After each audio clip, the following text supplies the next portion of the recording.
Comment choisir des bonnes images pour son site internet et pour son tunnel de vente? C'est tout de suite sur Marquer le futur.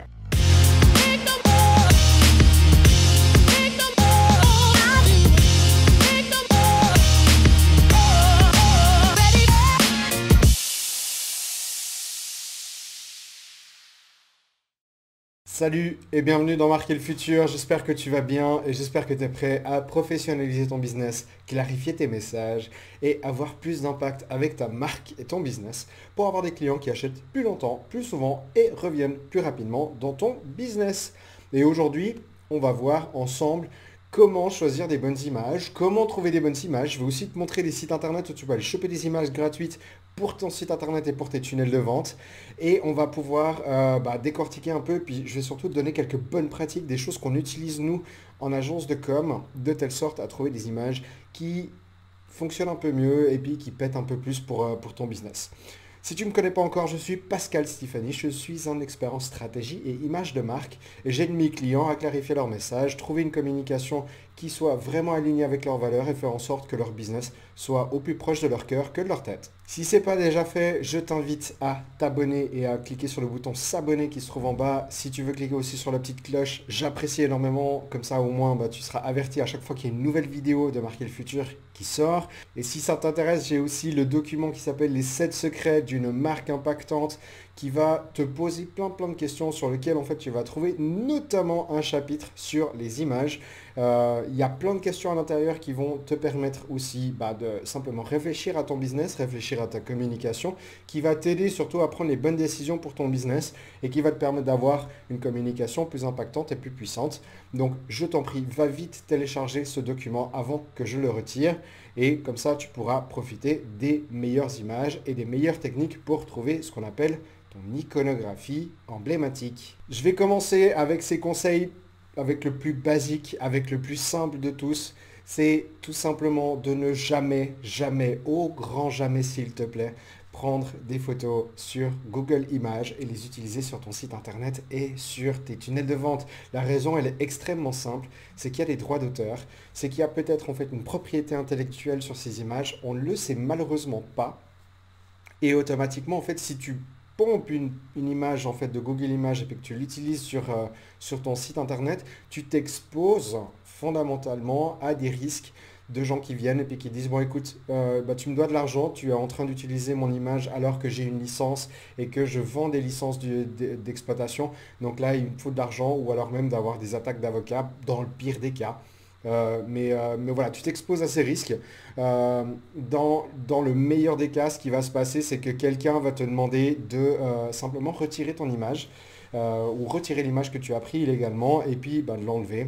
Généralement, ça se passe comme ça, mais c'est toujours pas tellement agréable, tu vois, de te dire, bon, écoute, il faut que je retourne sur mon site internet, sur mon tunnel de vente, il faut que je change l'image, etc. Et on s'expose à des risques complètement inutiles. Donc voilà, règle numéro 1, ne jamais prendre des images de Google Images. En point numéro 2, c'est une question en fait qui me revient très souvent, c'est de savoir est-ce que j'ai meilleur temps d'aller acheter des images dans les banques d'images ou est-ce que j'ai meilleur temps de faire appel à un photographe? Bien entendu, ça dépend. Ça va dépendre de ton business, ça va dépendre de ce que tu as besoin de communiquer. Généralement, un panache des deux est super intéressant parce que imaginons que tu aies un business qui soit autour de ton personal branding, autour de ta personne, de ton identité. Alors bien entendu, avoir un photographe, ce sera super intéressant, ça va te permettre d'avoir des photos de meilleure qualité et d'avoir ton style, ton identité, ton personal branding qui ressort encore mieux en photo pro. Alors que si tu fais tes photos avec un iPhone et tout, c'est cool, mais peut-être que tu vas louper quelque chose. Et d'un autre côté, avoir quelques photos de banque d'images et quelque chose qui soit un peu plus pro, avec des belles photos, etc., ça peut vraiment t'aider à renforcer ta communication puis à avoir quelques messages plus forts, plus puissants qui vont t'aider à vendre et puis surtout à bien communiquer ton message. Donc fondamentalement, j'ai envie de te dire, ça dépend. Le mieux, c'est de toute façon d'avoir un photographe. Si tout d'un coup, tu dois travailler sur ton personal branding, c'est quasiment obligatoire d'avoir un photographe qui puisse t'accompagner dans un photoshooting, que ce soit en intérieur ou en extérieur. Tout dépend de l'énergie et puis surtout de ce que tu as envie de communiquer à tes clients. Et ensuite de ça, bien entendu, avoir dans tous les cas, quelques accès dans des banques d'images, qu'elles soient gratuites ou payantes, euh, pourront t'aider à vraiment trouver les bonnes idées, trouver les bons messages, trouver les bons storytelling à raconter à tes clients. En point numéro 3, c'est un point qui est plus spécifique par rapport aux banques d'images. Et là, l'idée, c'est de te dire quelle est l'histoire que j'ai envie de raconter. On fait très très souvent l'erreur de vouloir illustrer un propos qu'on a dans un texte. Généralement, on se retrouve avec une section dans notre site internet où on a un texte à gauche et une photo à droite. Et on a envie que la photo, elle illustre ou en tout cas qu'elle renforce le message qu'on est en train qu'on est en train de mettre par rapport au copywriting sur la gauche. Et ce qui se passe là, à ce moment-là, c'est qu'on fait très très souvent l'erreur. Je te donne un cas extrême, hein, mais de dire, ben, tiens, manger des pommes, c'est bien pour la santé, puis on va mettre simplement une pomme. Et ben là, le fait de mettre une simple pomme dans ton image, peut-être qu'on loupe des opportunités de communiquer plus sans avoir besoin de mettre des mots.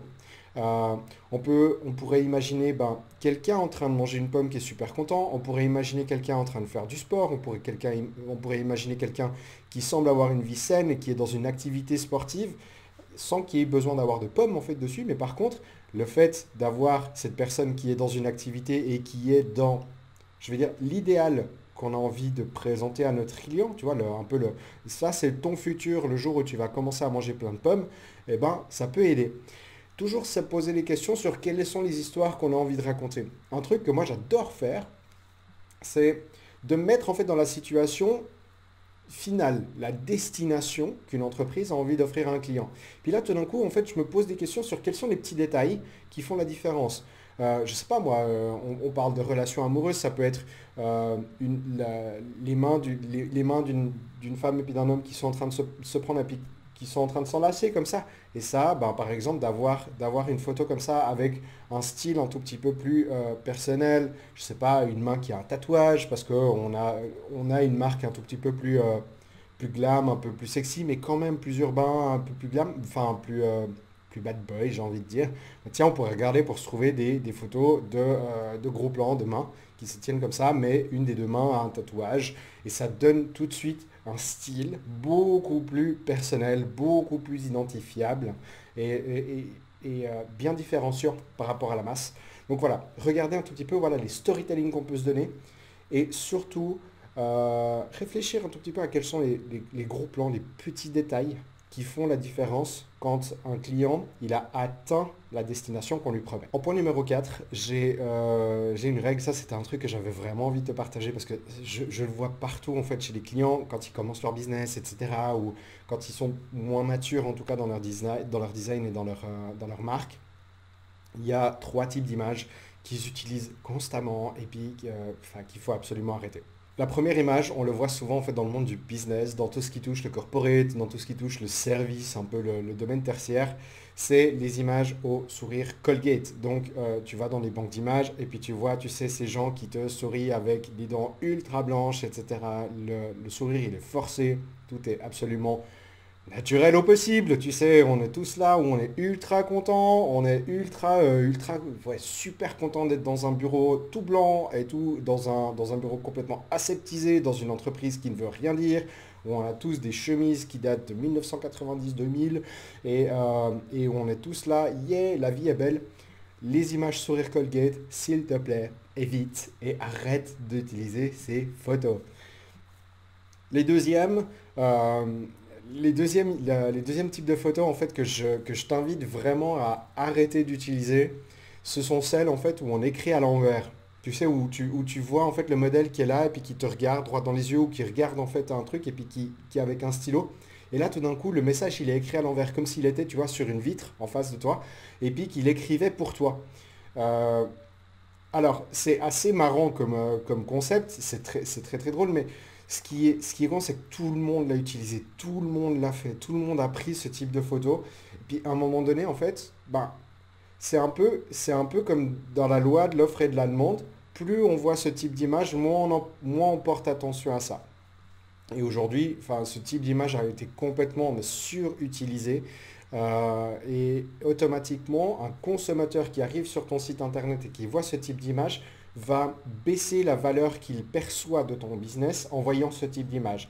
ne serait-ce qu'un petit peu, mais bah, il n'y a pas de petit profit et j'ai envie de te dire, si tu peux trouver des images qui soient un tout petit peu plus intéressantes que celle-ci, t'as meilleur temps de les prendre. Et finalement, les troisième type de photos que j'ai envie de t'inviter, de bannir à tout jamais de ta collection, c'est pour vous, messieurs et mesdames, qui faites dans le coaching, dans le bien-être, dans le spirituel, c'est la fameuse photo de la nana. Principalement, c'est des nanas. 10% du temps, c'est peut-être des mecs qui sont les bras en forme de croix, la nuque complètement pétée, à regarder le soleil et puis à choper l'énergie de la mer ou du soleil ou de la nature qui est là. Peut-être que ça existe, mais ça a été tellement vu, ça a été tellement repris qu'aujourd'hui, bah, ça n'a plus aucune valeur dans un business. Ça ne sert à rien de mettre ce type d'image. Tu as meilleur temps en fait de laisser un fond blanc. Tu verras que ta page de vente, allez, je suis quasiment sûr que ta page de vente, sans la photo, elle vend mieux qu'avec. Donc voilà, vraiment la photo ultra cliché qu'on a vue partout, s'il te plaît, arrête. Arrête. Il y a plein d'autres choses qu'on peut faire. Il y a des gros plans il y a des gros plans de gens qui sont en pleine méditation avec des objets méditatifs. Il y a la possibilité de simplement mettre, je sais pas moi, euh, une personne assise sur le sable en tout calme, d'avoir des cheveux au vent alors qu'on voit la mer au fond. Il y a plein d'images de storytelling qu'on peut raconter sans avoir besoin d'aller vers ce cliché complètement, mais enfin, qui fait ça en fait? Dites-moi hein, dans les commentaires si je me plante et puis que tout d'un coup, toi, tous les matins, tu vas au bord de la plage et puis tu te mets en forme de croix comme ça, tu t'éclates ta nuque vers le soleil et puis tu dis merci la vie, elle est belle. Alors, dire merci la vie, elle est belle, je suis complètement d'accord, je le fais tous les jours, mais de là de là à aller faire le signe de croix et puis de péter la... Non, j'arrive pas. Donc là, franchement, trouve quelque chose d'autre, il y a plein d'autres idées. Si ce quatrième conseil te plaît, et puis si les conseils que je t'ai donnés te plaisent jusqu'à présent, je t'en prie, mets un pouce bleu, ça aide beaucoup la chaîne, ça nous permet d'être trouvé par d'autres personnes, et franchement, c'est ultra utile pour nous, donc merci infiniment. Et je vais maintenant te montrer quelques sites internet où j'ai trouvé des images gratuites, des banques d'images gratuites sur lesquelles tu vas pouvoir aller te servir, tu vas pouvoir utiliser tes photos sur des sites gratuits et des sites commerciaux parce que les licences ne sont pas toujours les mêmes. Et il y a plusieurs sites internet qui sont super bien faits. Ici, il y en a un qui est extrêmement classique et qu'on commence à connaître beaucoup qui s'appelle Unsplash. C'est un des meilleurs résultats que j'ai trouvé. Et ce que j'aime beaucoup sur Unsplash, c'est qu'on trouve énormément de photos au format vertical. C'est un format aujourd'hui qui prend de plus en plus d'essor et qui marche de mieux en mieux tout simplement parce qu'on utilise de plus en plus nos téléphones portables pour naviguer sur Internet. On trouve aussi bien entendu des photos de manière horizontale, mais ils ont une qualité de photo et comme c'est nourri par les utilisateurs et par une base d'utilisateurs, c'est super intéressant parce qu'il y a quand même quelque chose de très contemporain et d'urbain qui sort et les photos sont de bonne qualité. Donc Unsplash, c'est un des premiers endroits où je vais quand je dois chercher des photos pour un client et qui n'a pas de budget pour ces photos. Le deuxième site internet qui marche très bien s'appelle Pexels, Pexels. C'est un site internet où là aussi, qui est généré par les utilisateurs. Alors, tu vois, c'est généré par les utilisateurs et toutes les photos sont libres de droit en termes privé et commercial. Le site est un tout petit peu lent à se charger, mais il marche relativement bien. Les photos, voilà, ça c'est le type de photo, s'il te plaît, n'utilise jamais. Voilà, ça non plus, tu vois, mais il y a plein de trucs, faut regarder, faut prendre du temps. De toute façon, pour trouver des bonnes images pour son site internet, il n'y a pas de secret en fait. Faut gratter, faut aller chercher des trucs un peu plus loin que les premières pages. Mais Pexels a quand même de bons résultats. J'ai trouvé quelques images vraiment intéressantes sur ce site internet qui peuvent être utilisées puis qu'on utilise sur des clients, enfin sur les sites internet de clients ou les projets de clients. On a aussi ici PicJumbo où tout est gratuit. Ils ont un menu premium avec des photos. Certaines photos en fait ne sont pas accessibles si on n'a pas le côté premium. Mais par contre, on peut trouver des photos assez intéressantes. Là, par exemple, tu vois, je te mets des trucs abstraits. C'est des trucs super intéressants quand tu veux mettre notamment en fond d'écran, un peu caché et tout. Ça peut vraiment être cool. Donc, regarde aussi PicJumbo, c'est super intéressant. J'ai encore Pixabay qui est plus connu. Il y a beaucoup de photos, il y a beaucoup de choses super intéressantes à abstract. Voilà, tac, il y a plein de photos super intéressantes sur lesquelles on peut surfer, qu'on peut utiliser et qui sont complètement gratuites d'utilisation. Donc voilà, pixabay.com. J'ai ici Kaboompix Kaboompix qui est tout nouveau. Je ne le connaissais pas en fait avant de faire la vidéo. Je me réjouis d'aller regarder parce qu'il y a l'air d'avoir un côté très moderne, très calme, avec un style un tout petit peu avec un plus haut standard que ce que j'ai l'habitude de voir. Donc là, je te le partage avec toi, Kaboompix, à voir un petit peu si ça marche bien puis s'il y a des choses super intéressantes, mais je me réjouis de pouvoir voir ça. Euh, et j'ai ici freeimages.com. Voilà, très simple. Même chose. Les images sont gratuites, les licences, tu vois, elles sont libres de droit pour un usage personnel et commercial. Donc la grande différence en fait, c'est est-ce que tu vends quelque chose grâce à ton site internet, donc automatiquement tu es sur une licence commerciale, tu es sur un usage commercial. Donc là, tu pourras utiliser toutes les photos que tu vois ici gratuitement sans avoir à payer de licence. Et le dernier site internet où je t'invite à aller faire un tour, ça s'appelle allthefreestock.com. Et allthefreestock.com, en fait, c'est un site internet ici qui regroupe dans son menu à gauche plein d'autres sites internet qui proposent des choses gratuites. Alors, j'ai pas tout fouillé, mais ce que j'ai pu voir, c'est super intéressant parce que bien entendu, tu peux trouver des choses pour les images gratuites avec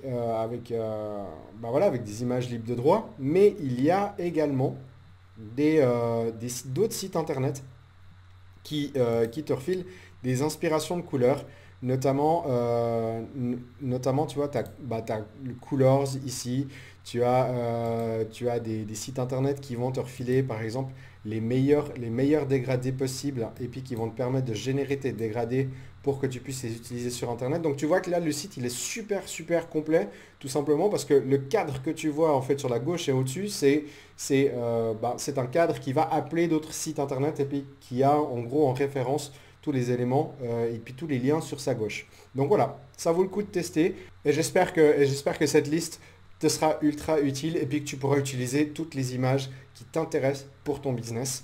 Moi j'ai terminé pour la vidéo d'aujourd'hui, c'était une vidéo un peu plus longue, j'espère que ça t'a été utile et que tu as appris plein de nouvelles choses.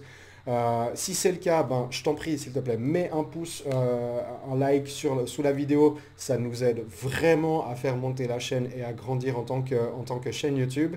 Tu peux aussi t'abonner, cliquer sur la cloche pour ne louper aucune vidéo. Et si tout d'un coup tu vois encore une utilité, oublie pas, hein, j'ai ce document que je t'offre aujourd'hui qui s'appelle les 7 secrets d'une marque impactante où il y a un chapitre sur les images et sur les photographies qu'on peut utiliser. Il y a plein de questions qui vont être posées pour clarifier un tout petit peu tes besoins et puis trouver les meilleures images pour toi.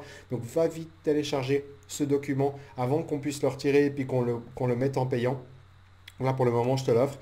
Va vite le télécharger, ça vaut le coup, tu verras, c'est un truc ultra utile. Et voilà, moi il ne me reste plus qu'à te souhaiter une excellente journée. Je te remercie infiniment pour le temps d'attention que tu m'as accordé parce que c'est la ressource la plus précieuse que tu as dans ce monde. Donc merci infiniment et n'oublie pas, marque le futur. Ciao!